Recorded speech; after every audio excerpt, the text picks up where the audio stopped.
علیکم ورحمۃ اللہ وبرکاتہ۔ آئیے دوستو، آج ہم غور و فکر کریں گے، یہ جانیں گے کہ تعظیم ولی کس طرح ہو۔ سب سے پہلے یہاں پہ غور کرنے والی بات ہے، سمجھنے کے لیے خانہ کعبہ جو خدا کا گھر ہے، حج کے دوران یہاں پہ جو گردی جو بھیڑ ہوتی ہے، بہت زیادہ کثرت، دوڑنا، اور لوگ گر بھی جاتے ہیں۔ پھر جہاں پہ حجر اسود ہے، جسے سنگ اسود بھی کہا جاتا ہے، یہاں بوسہ لینے کے ٹائم لوگ ایک دم دوڑتے ہوئے، بھاگتے ہوئے، کشم و کش میں کوشش کرتے ہوئے بوسہ دیتے ہیں۔ اللہ کے نزدیک سب معاف۔ کیوں؟ کہ خدا 70 ماؤں کی محبت رکھنے والا ہے۔ اللہ تعالیٰ جب 70 ماؤں کی محبت رکھنے والا ہے، اس کی محبت میں دوڑ رہے ہیں، اس کی جستجو، اس کی لگن میں سنگ اسود کو بوسہ دے رہے ہیں، خدا خوش ہو۔ اب رہی بات مدینہ منورہ میں آئی، یہاں کی تعظیم بڑے ادب کا مقام ہے۔ یہاں اتنی دوڑ بھاگ نہیں ہے جتنی کعبے میں تھی۔ یہاں مقام ادب ہے، کیونکہ یہ مقام محمد ہے۔ اللہ اور نبی کے مقام کو ہم یہاں غور و فکر کرنا ہے۔ نبی نے خدا کو چاہا تو خدا کی حقیقت لوگوں کے سامنے اللہ کے نبی کھل کے بیان کرے۔ کہہ دیے لا الہ الا اللہ، نہیں ہے کوئی معبود سوائے اللہ کے، اور محمد رسول اللہ، محمد اللہ کے رسول ہیں۔ اب مدینے کی جہاں پہ بات آئی ہے، یہاں تعظیم، یہاں ادب کا مقام ہے۔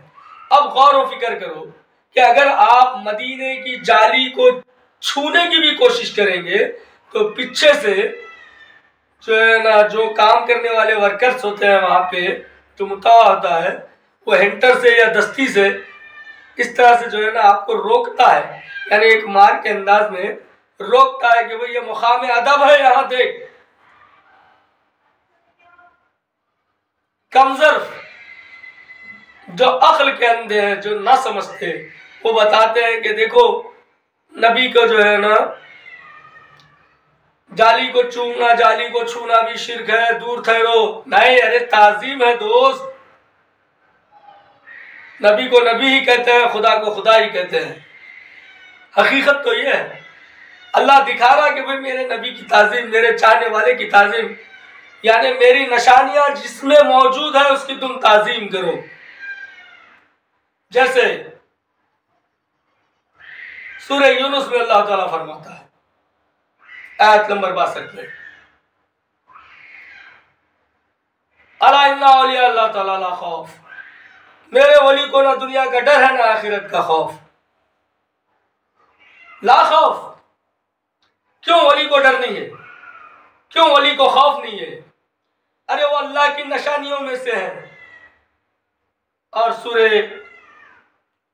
الحاج میں تقوۃ القلوب کہہ کے اللہ تعالیٰ فرما دیا، آیت نمبر 32 یعنی 32 میں، تقوۃ القلوب یعنی میرا تقوی جس دل میں ہے تم اس کی بھی تعظیم کرو۔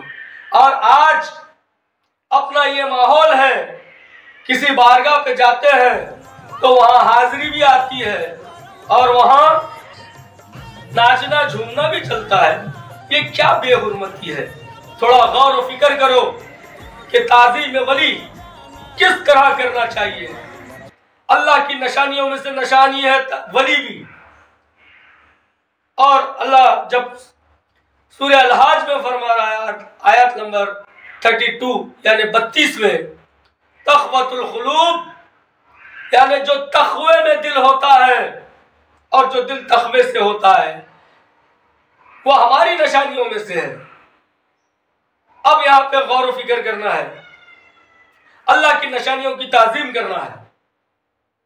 جیسے مسجد ہے، خدا کی نشانیوں میں سے ہے، خدا کا گھر، اس کی بھی تعظیم کرنا ہے.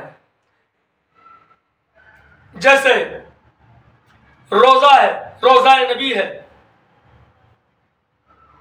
مسجد نبوی ہے، اس کی بھی تعظیم کرنا ہے. کیوں؟ خدا کی نشانیوں میں سے. تو اللہ تعالی حضرت انسان کو کھلے عام ارشاد فرما رہا ہے. جیسے 18,000 کل مخلوق میں ایک ہی مخلوق ہے جو وہ ہے حضرت انسان، اشرف المخلوق. اور اس کے ولی کا مقام تو کچھ اور ہے. یہاں پہ غور و فکر کرنا ہے. ایک انسان کی جہاں پہ بات آئی ہے، خلیفۃ الرحمان کی جہاں پہ بات آئی ہے، اللہ کے ولی، اللہ کے دوست کی جہاں پہ بات آئی ہے، وہاں پہ غور و فکر کرنا ہے. اللہ تعالیٰ فرما رہا ہے قلب المؤمنین من رحمت الرب. مومنوں کا جو دل ہے، مومنوں کا جو قلب ہے، وہ رب کا آئینہ ہے. رب اس میں مشاہدہ کرتا ہے. تو پتہ چلا کہ اللہ والوں کا روزہ بھی روزہ ہے تعظیم ہے، خدا کی نشانیوں میں سے ایک نشانی ہے. اس کا مطلب یہ نہیں کہ ہم کسی کے بزرگ کے روزے پہ جائیں، کسی بزرگ کی بارگاہ پہ جائیں اور وہاں پہ بے حرمتی کرتے ہوئے کھڑے رہے. ارے دور کھڑے رہو، مقام ادب ہے. ارے وہاں چھونا تک کے لیے جو ہے نا سوچنے کی بات ہے، سمجھ رہے نا. جہاں چھو نہیں سکتے، تعظیم سے ادب سے کھڑا رہنے کا مقام ہے، وہاں پہ تم فاتحہ پڑھو، درود پڑھو، قرآن کی آیتیں پڑھو اور اللہ سے دعا عرض کرو کہ اے اللہ، ہم یہ فاتحہ، یہ دعا، یہ قرآن کی آیتیں جو بھی ہم پڑھ رہے ہیں، اے اللہ با شوق نذرانہ، یعنی میرے دل کی یہ خواہش ہے کہ میں ان کو یہ نذرانہ پیش کروں، یہ عقیدت پیش کروں کہ اے اللہ اس کا ثواب فلاں بزرگ کو عطا فرما. یہ نذرانہ ہے. اب یہ چھوڑ کر ہم بزرگ کی بارگاہ پہ جا کے کوئی حاضری آ رہی ہے، کوئی اچھل رہی ہے، کوئی کود رہی ہے، کوئی اچھل رہا ہے، کوئی کود رہا ہے، یہ کیا ہے؟ بے حرمتی نہیں تو کیا ہے؟ اس بے حرمتی سے بچو میرے دوست. اللہ فرماتا ہے جو میرے ولی کا دوست ہے میں اس کا دوست ہوں. جو میرے ولی سے بغض رکھتا ہے، جو میرے ولی سے حسد رکھتا ہے، میں اس کے ساتھ جنگ کا اعلان کرتا ہوں. کیا خدا کے ساتھ جنگ کرنے کی طاقت تم میں ہے؟ نہیں دوست. اللہ والوں سے محبت رکھو، اللہ والوں کی تعظیم کرو. اس طرح کرو جیسے کہ ہم خدا والے سے جب ملنے جائیں تو ہمیں وہاں خدا نظر آئے. سمجھ رہے نا؟ خدا کی نشانیوں میں سے ایک نشانی ہے اللہ والے. اب ہم اس کی اللہ والوں کی بارگاہ پہ جا کے بے حرمتی کریں گے تو کیسا؟ دور کھڑے رہو، ادب میں کھڑے رہو، محبت و خلوص سے نذرانہ عقیدت، درود و سلام کا نذرانہ پیش کرو. الحمدللہ آج کی یہ جو بات بزرگوں کے تعظیم اور محبت کی تھی، الحمدللہ